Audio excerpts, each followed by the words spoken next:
স্বাগত।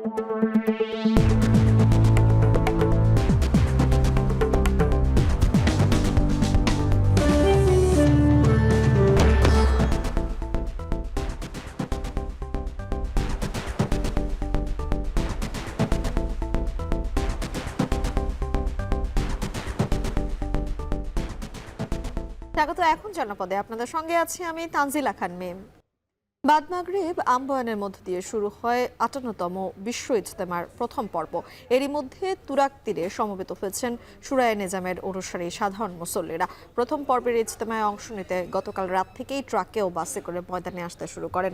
সুশৃঙ্খলভাবে সবাই অবস্থান করছেন নিজ নিজ খিত্তায়। শান্তিপূর্ণভাবে ইজতেমা সম্পন্ন করতে ময়দান ঘিরে নেওয়া হয়েছে বাড়তি নিরাপত্তা ব্যবস্থা। দায়িত্ব পালন করছেন আইন শৃঙ্খলা রক্ষা বাহিনীর ৭,০০০-এর বেশি সদস্য। পাশাপাশি কাজ করছেন ১০,০০০ স্বেচ্ছাসেবক। এবারের ইজতেমা ওলামায়ে কেরামের তত্ত্বাবধানে শুরাই নিজামের অধীনে ২ ধাপে অনুষ্ঠিত হবে। বাদ মাগরিব শুরু হওয়া প্রথম পর্ব শেষ হবে ২ ফেব্রুয়ারি আখেরি মোনাজাতের মধ্য দিয়ে। এরপর দ্বিতীয় পর্ব শুরু হবে ৩ ফেব্রুয়ারি এবং শেষ হবে ৫ ফেব্রুয়ারি। আর তৃতীয় পর্ব ১৪ ফেব্রুয়ারি শুরু হওয়ার কথা রয়েছে। তৃতীয় পর্বে অংশ নেবেন মাওলানা সাদ অনুসারীরা। প্রথমবারের মতো এবার ৩ পর্ব অনুষ্ঠিত হবে বিশ্ব ইজতেমা।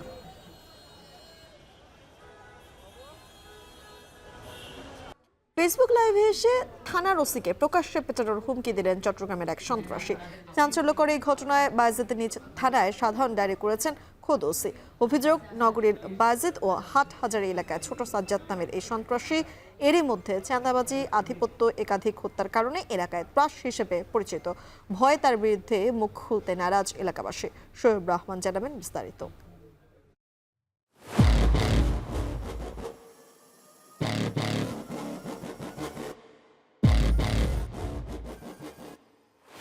হাতে আগ্নেয়াস্ত্র নিয়ে কালো মাইক্রোবাস থেকে নামলেন কয়েকজন যুবক।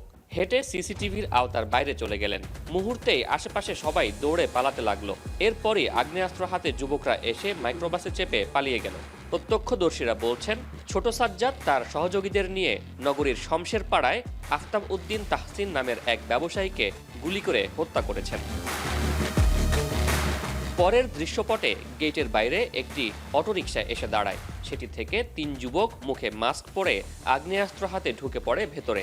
অপর ফুটেজে দেখা যায়, ভেতরে ঢুকেই আগ্নেয়াস্ত্র হাতে সবাইকে হুমকি থামকি দিতে থাকেন। এখানেও নেতৃত্বে ছোট সাজ্জাদ।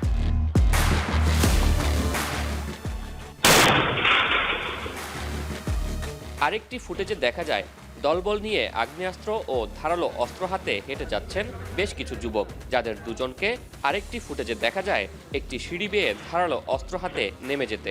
পরের মুহূর্তে গুলির আওয়াজ। গুলি করার সে দৃশ্যও ধরা পড়ে আরেকটি ক্যামেরায়।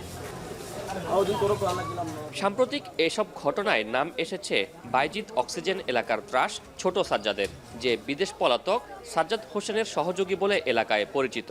মঙ্গলবার এই ছোট সাজ্জাদ ফেসবুক লাইভে এসেই বাইজিদ থানার ভারপ্রাপ্ত কর্মকর্তা আরিফুর রহমানকে প্রকাশ্যে পেটানোর হুমকি দেন। প্রয়োজনে মারা যাবেন, তবুও পুলিশের কাছে হার মানবেন না বলেও প্রতিজ্ঞা করেন।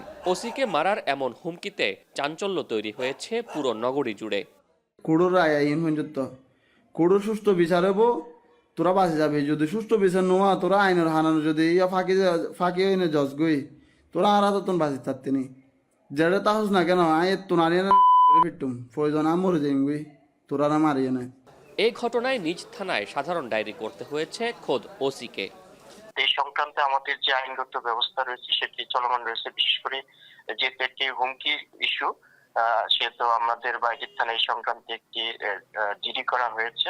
আমাদের একাধিক টিম মাঠে রয়েছে, অতি দ্রুতই তাকে আমরা আইনের আওতায় নিয়ে আসতে সক্ষম হবে বলে আমরা বিশ্বাস করি। পুলিশ জানায়, গত 2 দিন আগে নগরীর বাইজিদ থানায় অভিযান চালিয়ে তার সহযোগী 6 জনকে অস্ত্রসহ আটক করা হয়েছে। মাসখানেক আগে অক্সিজেন এলাকায় একবার সাজ্জাদকে গ্রেফতার করতে গেলে গুলি করতে করতে পালিয়ে যায়। সে ঘটনায় আহত হন বেশ কয়েকজন।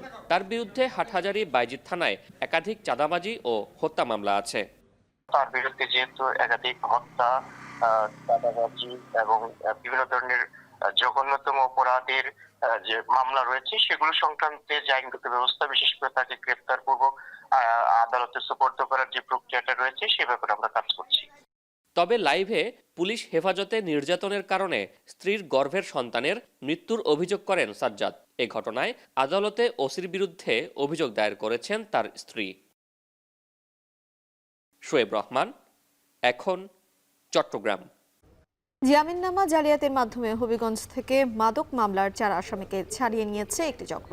গতকাল সন্ধ্যায় হবিগঞ্জ জেলা কারাগারে এই ঘটনাটি ঘটে। ঘটনায় জড়িত সন্দেহে আজ আদালতের এক কর্মচারীকে আটক করা হয়েছে। তবে জেল সুপার জানান, আদালতের সংশ্লিষ্ট কর্মচারী যথানিয়মে জামিননামা কারাগারে নিয়ে আসেন এবং তাতে বিচারকের স্বাক্ষর ছিল। যাচাই শেষে আসামিদের মুক্তি দেওয়া হয়। জালিয়াতির মাধ্যমে ছাড়া পাওয়া আসামিরা হলেন সুনামগঞ্জের ছাতক উপজেলার রুয়েল আহমেদ, আলী হোসেন, আফজল আজাদ মিয়া ও শোয়েব মিয়া। আদালত সূত্রে জানা যায়, গত 6 জানুয়ারি সকাল 7:15টায় মাধবপুর উপজেলার তেলিয়াপাড়া রেল ক্রসিং এলাকা থেকে একটি প্রাইভেট কার ও 35 কেজি গাঁজা সহ তাদের 4 জনকে আটক করে র্যাব। পরে তাদেরকে আদালতের মাধ্যমে কারাগারে পাঠানো হয়। 8 জানুয়ারি আসামিদের জামিন আবেদন করলে তা নামঞ্জুর হয়। 16 জানুয়ারি দায়রা জজ আদালতে নিষ্কেস করা হয়। 26 জানুয়ারি বিচারক এই আবেদন খারিজ করে দেন।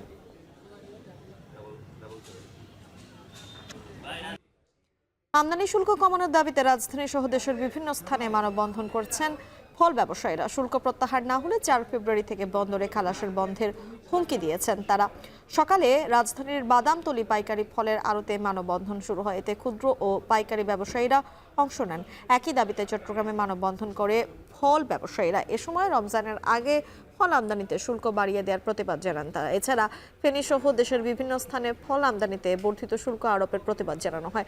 ব্যবসায়ীদের দাবি, দেশের মোট চাহিদার প্রায় 70% ফল আমদানি নির্ভর। অতিরিক্ত শুল্ক আরোপের কারণে ফল আমদানি কমে গেছে। এতে দেশীয় বাজারে বেড়েছে ফলের দাম। ক্ষতিগ্রস্ত হচ্ছেন ব্যবসায়ী সহ সাধারণ ভোক্তারা।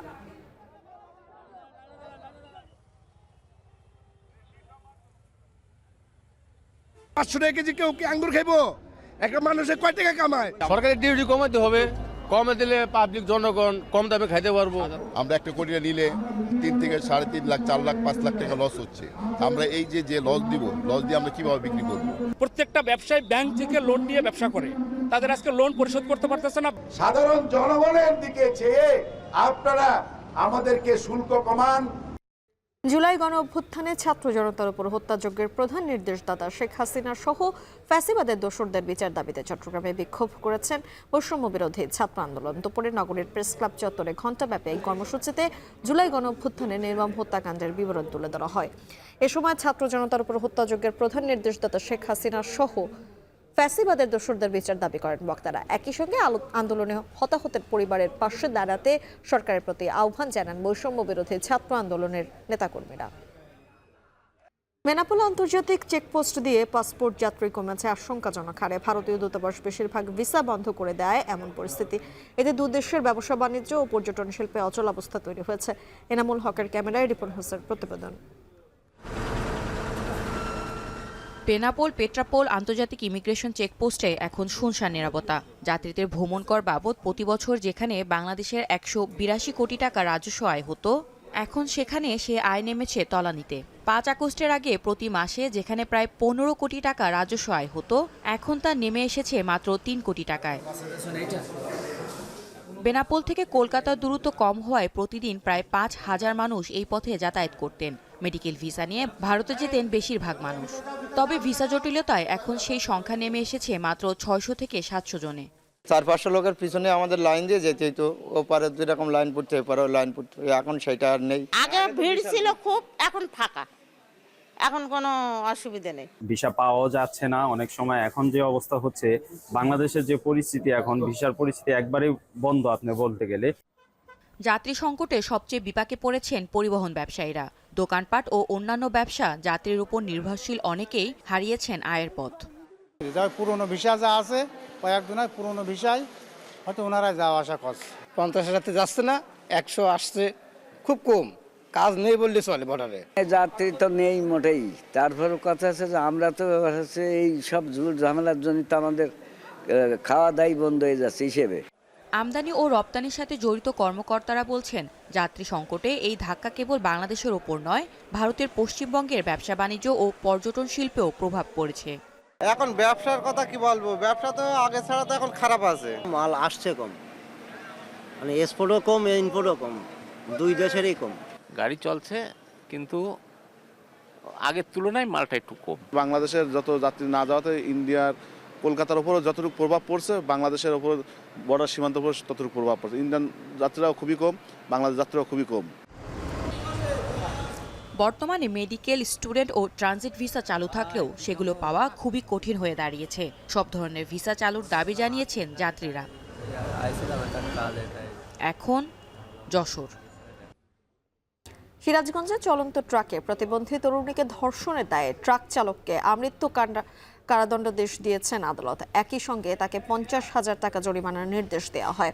দুপুরে সিরাজগঞ্জ নারী ও শিশু নির্যাতন দমন ট্রাইব্যুনাল 2 আদালতের বিচারক আসামের উপস্থিতিতে এই রায় দেন। মামলা সূত্রে জানা যায় 2021 সালের 22 জুন বিকেলে চন্দ্রা থেকে ওই নারী সহ 3 যাত্রী নিয়ে ট্রাক চালক সোহেল রানা বগুড়া যাচ্ছিল। পথে গাড়ি অচল হওয়ার অজুহাতে 2 পুরুষ যাত্রীকে নামিয়ে দেওয়া হয়। পরে ট্রাকের কেবিনের ভেতরে থাকা ওই প্রতিবন্ধী নারীকে ধর্ষণ করে সোহেল রানা। এ সময় তার চিৎকারে ওই ট্রাক থেকে নেমে যাওয়া এক যাত্রী ট্রাকের কাছে গিয়ে ঘটনাটি তার মোবাইলে ভিডিও করে পুলিশকে জানায়। পরে পুলিশ কড্ডার মোড় থেকে ওই নারীকে উদ্ধার করে ও ট্রাক চালককে আটক করে। শেষ করছি এখন জনপদে। এখন টেলিভিশন ওয়েবসাইট দেখতে ভিজিট করুন এখন.tv, ফেসবুকে দেখতে ভিজিট করুন facebook.com/tv.এখন। এছাড়া ইউটিউবে দেখতে হলে ভিজিট করুন youtube.com/c/echontv।